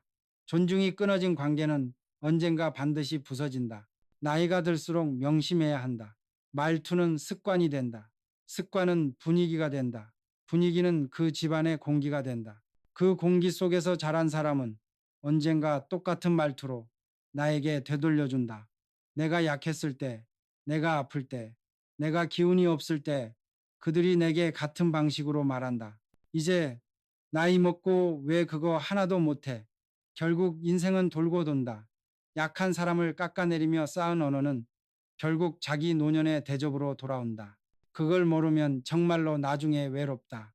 세상은 생각보다 공평하다. 강자 앞에서는 순하고 약자 앞에서는 잔인한 사람은 결국 더 강한 존재 앞에서 그와 똑같은 대우를 받는다. 그게 시간의 질서다. 학생일 땐 동급생을 괴롭히는 사람이 대학교에 가면 교수에게, 회사에 가면 상사에게 똑같이 눌린다. 회사에서 협력업체를 함부로 대하던 사람은 나중에 금융기관에서 휘둘린다. 인생은 결국 힘의 사슬 안에서 반복된다. 그 사슬에서 품격 없이 군 사람은 언젠가 더 큰 힘 앞에 무너진다. 나는 그 장면을 셀 수 없이 봤다. 중요한 건 이렇게 무너질 때 아무도 그를 안 잡아준다는 거다. 주변에 사람이 안 남는다. 왜 이미 다 떠났으니까. 약한 사람에게 나를 세운다는 건 결국 나중에 나를 지지해 줄 수 있는 손들을 하나씩 끊어내는 일이다. 나는 젊은 직원들에게 이런 얘기를 자주 했다. 네가 인사할 때 상대가 누구든 똑같은 표정으로 인사할 수 있으면 너는 이미 반은 성공한 거다. 그건 단순히 예의 바른 척하라는 뜻이 아니다. 사람을 사람으로 본다는 뜻이다. 경비 아저씨에게 하는 인사와 임원에게 하는 인사가 같을 수 있는 사람, 청소하는 분에게도 이름을 불러줄 줄 아는 사람, 커피 타오는 막내에게 수고했다고 말할 줄 아는 사람, 그 사람이 결국 신뢰를 얻는다. 신뢰를 얻는 사람은 위기 때 버려지지 않는다. 버려지지 않는 사람이 결국 오래 간다. 그리고 오래 간다는 건 단순히 회사에 오래 남는다는 뜻이 아니다. 노년에 외롭지 않다는 뜻이다. 누가 당신을 기억해주고 당신의 이름을 따뜻하게 부르고 당신을 찾아와 안부를 묻느냐. 그건 결국 젊을 때 당신이 약한 사람을 어떻게 대했는지의 결과다. 정리하자. 약한 사람에게 강하게 구는 여자는 결국 자신보다 더 강한 세상 앞에서 무너진다. 그런 사람 옆에 있으면 언젠가 당신도 이용당하고 당신의 자존도 깎인다. 반대로 진짜 강한 사람은 약한 사람에게 따뜻하다. 그건 동정이 아니다. 책임이다. 힘이 있다는 건 권리가 아니라 책임이라는 걸 아는 사람. 그런 사람 곁에 있으면 마음이 다친 날에도 다시 일어설 수 있다. 오늘 하루 스스로에게 물어봐라. 나는 나보다 약한 사람에게 어떤 말투를 썼나? 그 한마디가 바로 내 품격이고 훗날 내가 어떤 대접을 받을지 미리 보여주는 거울이다. 이 곡을 만다 너희 컨티뉴 차트 GPT다 너희 팔두고 내가 평생 살아오면서 가장 경계한 부류가 있다. 그 부류는 눈으로만 보면 절대 모른다.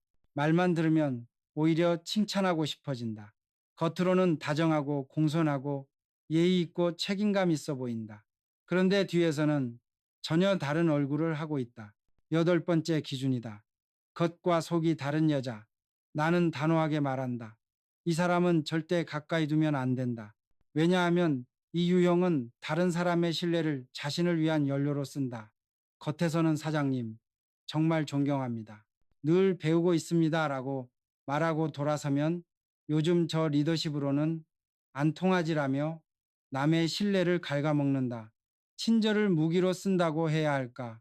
착한 얼굴을 하고 있으니까 누구도 의심하지 않는다. 그래서 더 위험하다.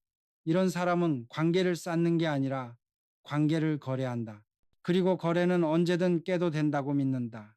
1980년대 초였다. 회사 이름이 바뀌어서 슬슬 알려지고 있을 때 한 여직원이 있었다.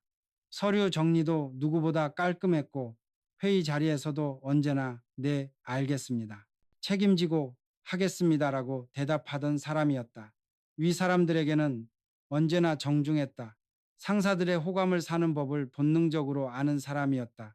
겉으로 보면 정말 믿을 만한 인재였다. 저 친구는 나중에 크게 될 거야 라는 말까지 나왔다. 그런데 흥미로운 건 그 사람 밑에서 일하는 후배들의 표정이었다. 이상할 정도로 굳어 있었다. 말은 안 하는데 어딘가 경계하고 있었다. 나는 그걸 그냥 넘기지 않는다. 왜냐하면 조직에서 진짜 평판은 위에서 내려오는 게 아니라 아래에서 올라오는 것이기 때문이다. 위에서는 한 사람이 포장할 수 있지만 아래에서는 포장이 안 된다. 후배와 동료는 그 사람의 진짜 얼굴과 매일 부딪히고 있기 때문이다. 출장을 다녀온 어느 날 나는 조용히 들었다. 그 여직원이 이렇게 말했다더라. 정 사장님은 옛날 방식이야.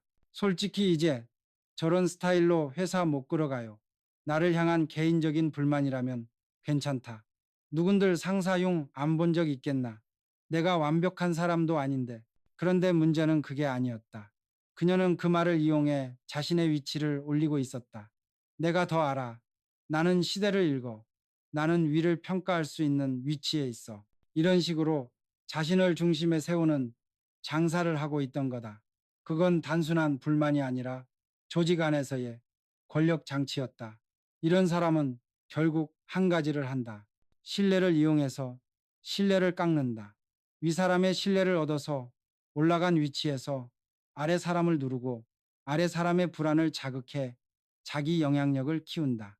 이런 구조는 처음엔 매우 세련돼 보이지만 오래 못 간다.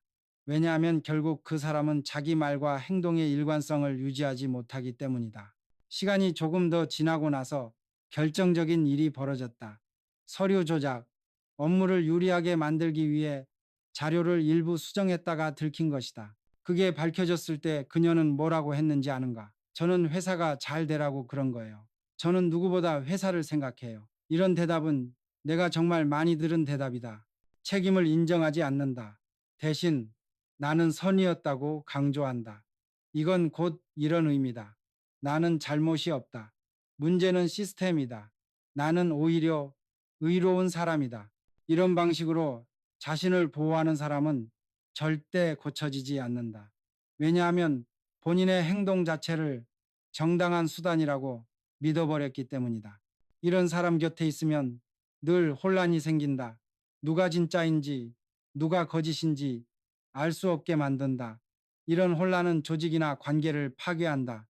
뚜렷하게 누구를 미워할 수도 없고 그렇다고 온전히 믿을 수도 없게 만든다. 결국 모두가 서로를 의심하게 된다. 관계가 금이 가는 방식이 꼭 큰 싸움 때문만은 아니다. 이런 은근한 불일치가 쌓이면서 서서히 터진다. 겉과 속이 다른 사람의 위험성은 여기 있다. 이 사람은 당신의 방심을 먹고 자란다. 당신이 저 사람은 내 편이야. 라고 믿는 순간 그 믿음을 자원으로 가져간다. 겉으론 정말 존경해요.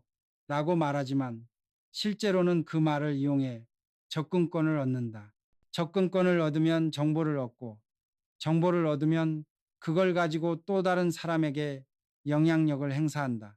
즉, 친절은 목적이 아니라 도구다. 이런 사람과 가까워지면 특히 조심해야 할 게 있다. 어느 순간 내가 이런 생각을 하게 된다. 저 사람하고는 얘기를 할 수밖에 없어. 다 알고 있으니까. 이쪽 돌아가는 상황도 알고, 저쪽 돌아가는 상황도 알고, 사람들 마음도 다 파악하고 있으니까. 이건 의존이다. 내가 내감으로 판단하지 못하게 되기 시작한다. 그 단계까지 가면 굉장히 위험하다. 왜냐하면 그제부터는 내 판단이 아니라 그 사람의 생각이 내 입에서 나온다. 나는 아직도 그걸 기억한다. 조직이 건강할 때 사람들은 각자 자기 언어로 말한다. 조직이 흔들릴 때는 한 사람의 말투가 여러 입에서 반복된다. 그건 거의 예외 없이 그 말투의 주인이 겉과 속이 다른 사람일 때였다. 나는 나이가 들수록 한 가지를 더 보게 됐다. 진짜 믿을 만한 사람은 보이지 않을 때도 같은 모습으로 일한다. 아무도 안 보는 밤에도 같은 자세로 앉아 있고 상사가 없는 자리에서도 같은 언어를 쓴다. 이 사람은 칭찬이 없어도 꾸준하고 박수가 없어도 흔들리지 않는다. 나는 그런 사람을 등을 보여도 되는 사람이라고 불렀다. 등을 보여도 되는 사람은 곁에 두어야 한다. 반대로 겉과 속이 다른 사람은 누가 보느냐에 따라 말투, 표정, 속도, 심지어 도와주는 척하는 방식까지 달라진다. 상사 앞에서는 웃으며 친절하고 제가 하겠습니다. 라고 나선다. 하지만 동료와 단둘이 있으면 그 일은 네가 하는 게 맞아라며 떠넘긴다. 그리고 마지막에 결과가 나오면 저거 사실 내가 거의 다 한 거나 마찬가지야. 라고 슬쩍 정리한다. 이런 방식은 인간관계를 자원으로 보고 갈아 쓰는 방식이다. 어느 쪽이 더 오래 가겠는가? 대답은 이미 나와 있다. 겉과 속이 다른 사람의 문제는 단지 그 사람 하나의 도덕성 문제가 아니다. 문제는 그 주변까지 무너진다는 것이다. 조직에서는 팀워크가 깨지고, 가정에서는 신뢰가 깨지고, 친구 관계에서는 편이 나뉜다. 우리가 흔히 사람 문제 때문에 일이 안 된다고 말할 때 그 사람 문제의 뿌리를 잘 들여다보면 의외로 단순하다. 악의를 가진 누군가 한 명 때문이 아니라 말과 행동이 일치하지 않는 사람이 중심에 있기 때문이다. 사람은 모순을 오래 못 견딘다. 매일 웃으며 인사하는데 뒤에서는 내 얘기를 하고 있다면 나는 결국 사람 자체를 믿지 못하게 된다. 겉보기 좋은 말 전체를 의심하게 된다.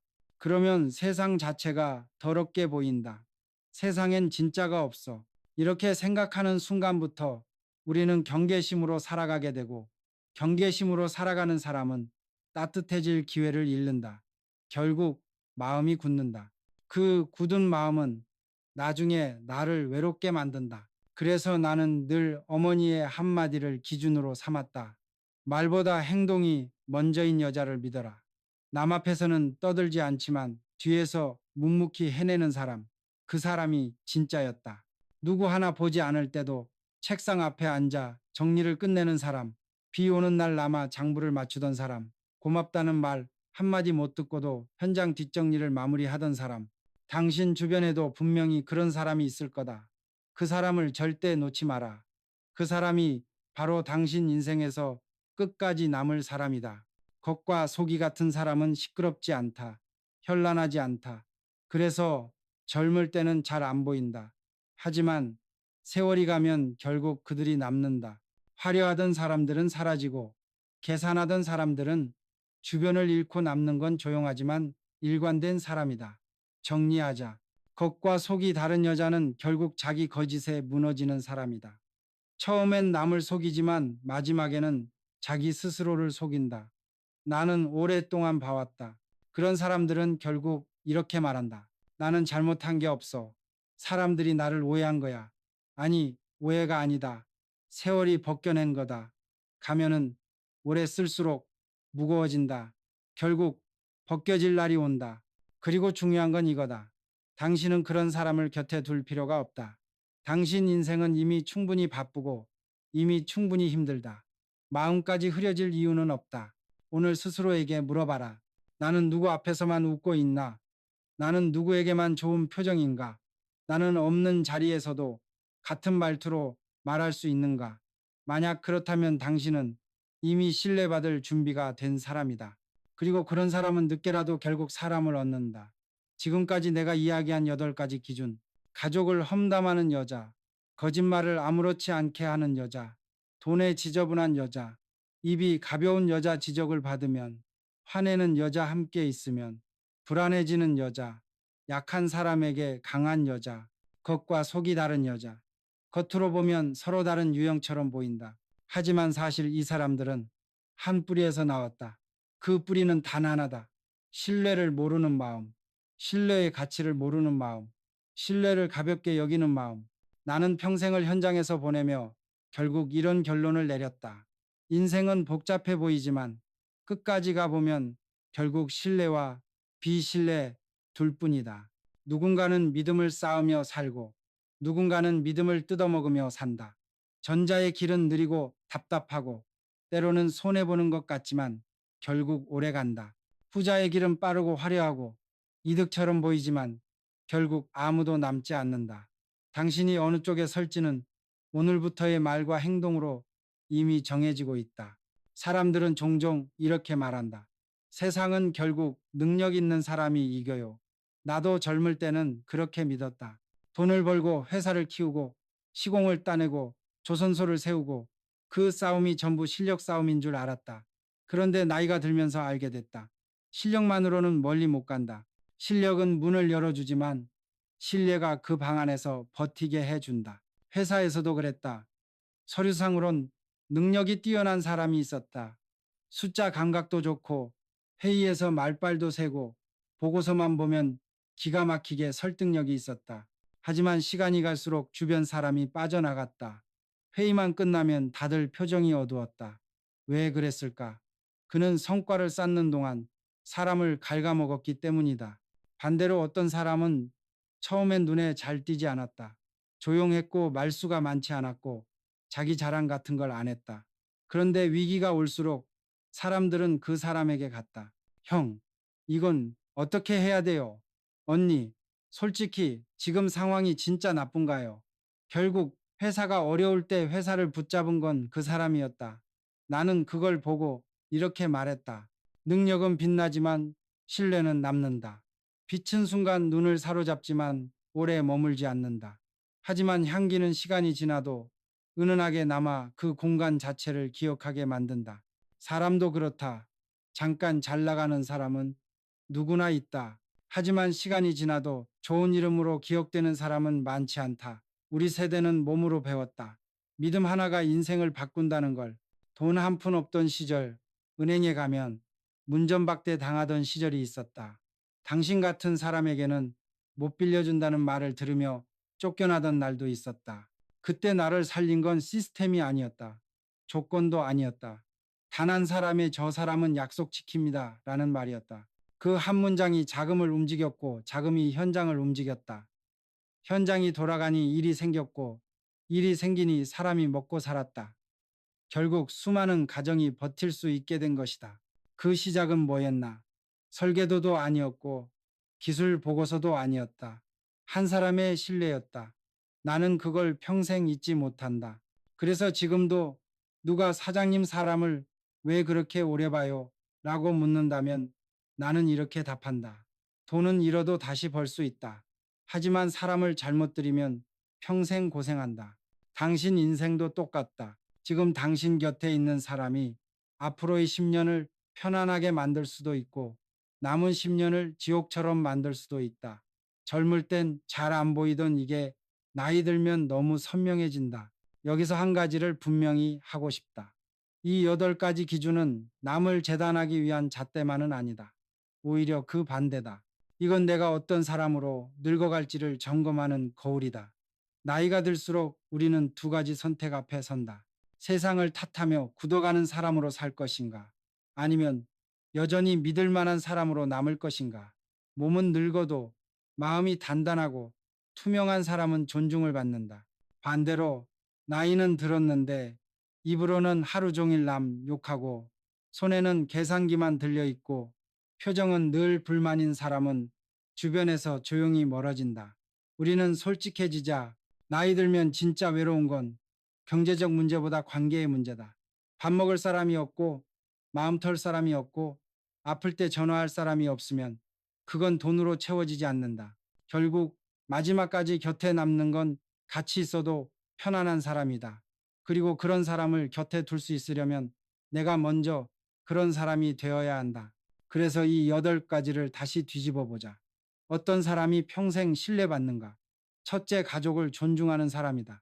배우자든 아이든 형제든 부모든 가까운 사람을 말할 때 감사의 온도가 묻어나는 사람. 이런 사람은 남을 세우는 방식으로 자신을 세운다. 둘째, 거짓 없이 버티는 사람이다. 불편하더라도 내가 잘못했습니다. 라고 말할 줄 아는 사람. 셋째, 돈을 깨끗하게 다루는 사람이다. 100원 앞에서도 흐려지지 않는 사람. 넷째, 입이 무거운 사람이다. 남의 약점을 구경거리가 아니라 맡겨진 짐으로 아는 사람. 다섯째, 지적을 들으면 배움으로 바꾸는 사람이다. 왜 나만 그래요? 대신 알겠습니다. 라고 말할 줄 아는 사람. 여섯째, 곁에 있으면 마음을 편하게 해주는 사람이다. 불안을 키우지 않고 안정을 나눠주는 사람. 일곱째, 약한 사람에게도 품격 있게 대하는 사람이다. 직급이나 상황으로 사람을 나누지 않는 사람. 여덟째, 앞에서나 뒤에서나 같은 얼굴을 한 사람이다. 조용하지만 일관된 사람. 이렇게 정리해보면 답은 간단하다. 결국 신뢰받는 사람은 화려한 사람이 아니다. 조용한 강자다. 말은 적지만 책임은 무겁게 지는 사람. 불평은 적지만 감사는 크게 말하는 사람. 남 탓은 적지만 자기 점검은 잦은 사람. 이런 사람은 이상하게 인생의 마지막 구간에서 혼자 서 있지 않는다. 누군가가 남는다. 누군가가 곁에 앉아 있다. 누군가가 밥 한 끼를 챙겨주고 병원에 같이 가주고 명절에 먼저 연락한다. 이게 결국 인생의 승리다. 젊을 땐 성공을 숫자로 세지만 나이 들면 성공을 사람으로 센다. 내 곁에 누가 남았는가? 그 질문에 대답할 수 있다면 그게 당신의 인생 점수다. 나는 당신에게 한 가지를 권하고 싶다. 이건 거창한 변화가 아니다. 오늘 하루 안에서도 할 수 있는 일이다. 첫째, 오늘 단 한 사람에게라도 고마워라고 먼저 말해봐라. 어색하더라도 해봐라. 그 말은 관계의 벽돌이다. 둘째, 누군가의 부재 중에 그 사람 얘기를 해야 한다면 존중어를 붙여라. 걔 요즘 왜 그래? 대신 그 친구 요즘 많이 힘든가 보더라. 우리가 챙겨야 한다. 라고 말해라. 셋째, 돈 문제에서 애매한 상황이 오면 애매하게 가지 마라. 깔끔하게 처리해라. 그 깔끔함이 당신의 평판이다. 넷째, 누군가 당신에게 불편한 진실을 말해줬다면 방어부터 하지 말고 고개를 끄덕여라. 알겠어. 듣고 있을게. 이 한마디가 다음 기회를 만든다. 다섯째, 약한 사람에게 존중을 보여줘라. 인사 한 번, 고맙다는 말, 한 번 이름 한 번 제대로 불러주는 것. 그건 상대만 살리는 게 아니라 당신의 품격을 당신 스스로 닦는 일이다.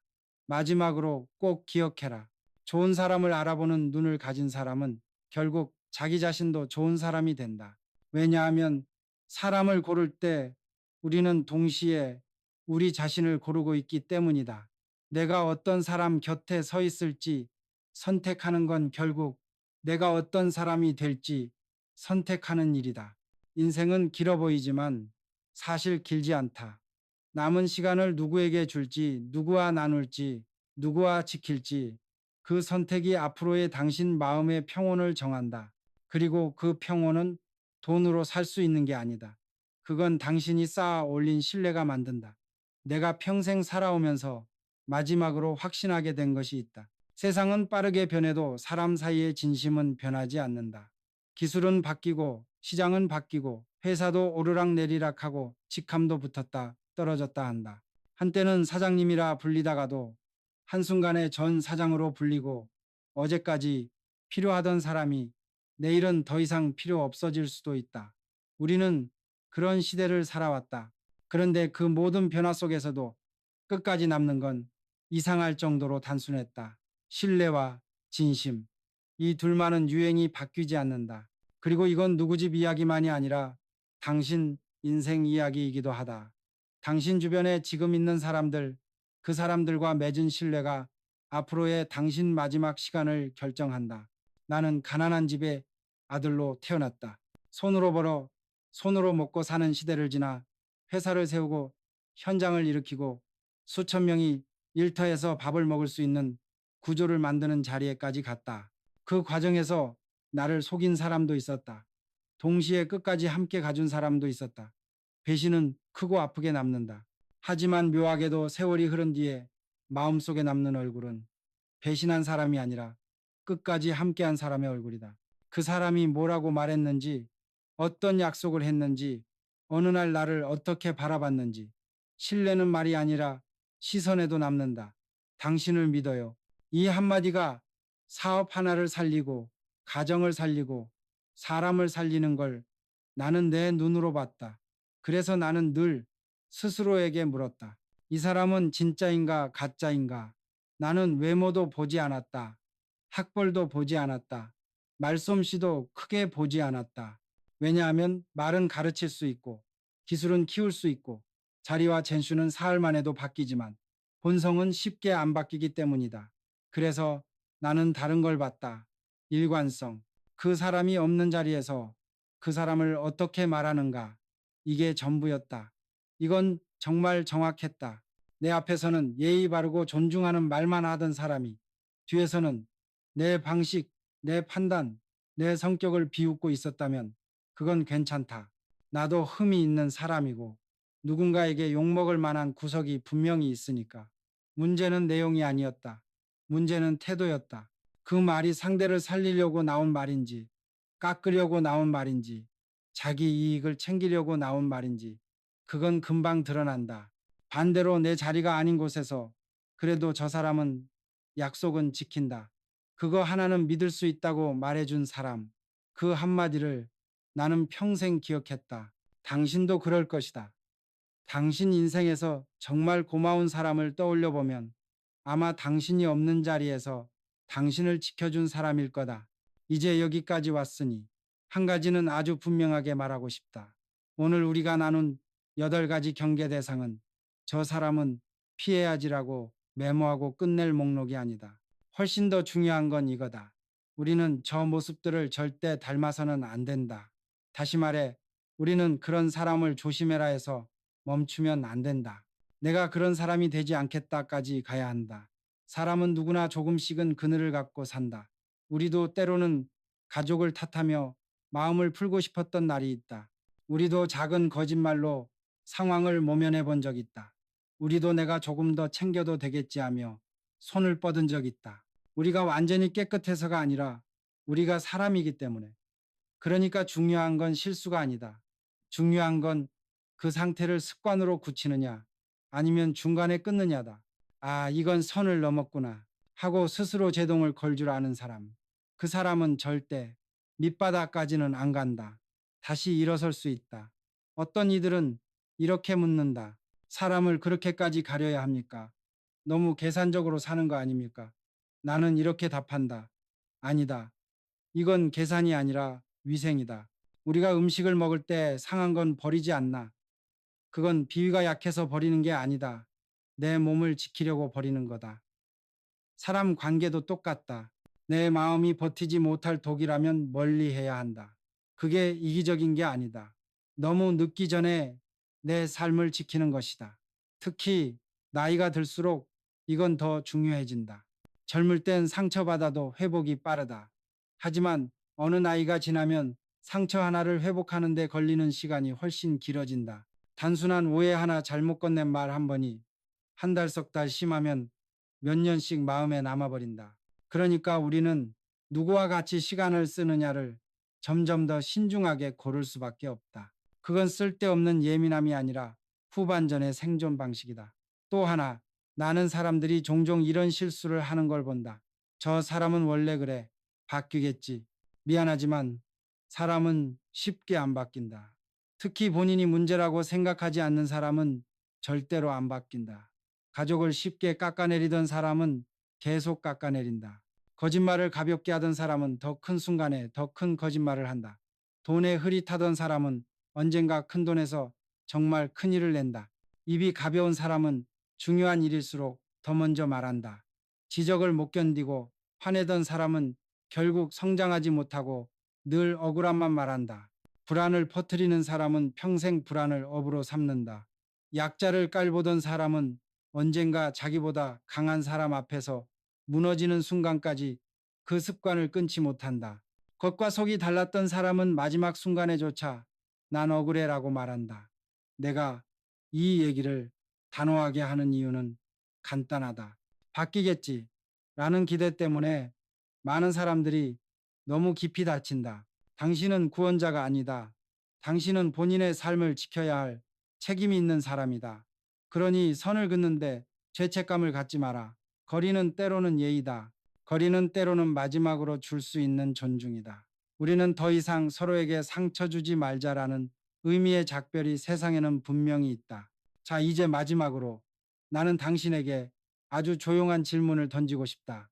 해봤어. 오늘 하루 누군가에게 진심으로 믿음을 준 적 있어. 난 너 믿어라는 한마디를 입 밖으로 꺼낸 적 있어. 그건 무모함이 아니다. 그건 사랑이다. 또 한 가지, 누군가 나를 믿고 맡긴 것을 내가 지켜낸 적 있어. 남이 내게 털어놓은 약함을 다른 데 가서 꺼내지 않고 그냥 내 마음에 묶어둔 적 있어. 그건 의리가 아니라 품격이다. 사람의 품격은 큰 선언에서 나오는 게 아니다. 남이 안 보는 순간 조용히 신뢰를 지켜준 그 시간에서 나온다. 그 시간을 꾸준히 가진 사람이 마지막에 주변에 사람이 남는다. 나는 수많은 현장을 세우고 수많은 계약서를 쓰고 수많은 회의를 했지만 끝까지 내 곁에 남은 건 돈도 명예도 아니었다. 마지막까지 곁에 남은 건 나를 믿어준 사람들, 그리고 내가 믿어준 사람들 뿐이었다. 그래서 나는 지금도 똑같은 말을 한다. 세상은 차갑고 계산적일 수 있다. 맞다. 그러나 그렇기 때문에 사람은 따뜻해야 한다. 그 따뜻함이 바로 신뢰의 시작이다. 그 따뜻함이 결국 한 사람의 인생을 살린다.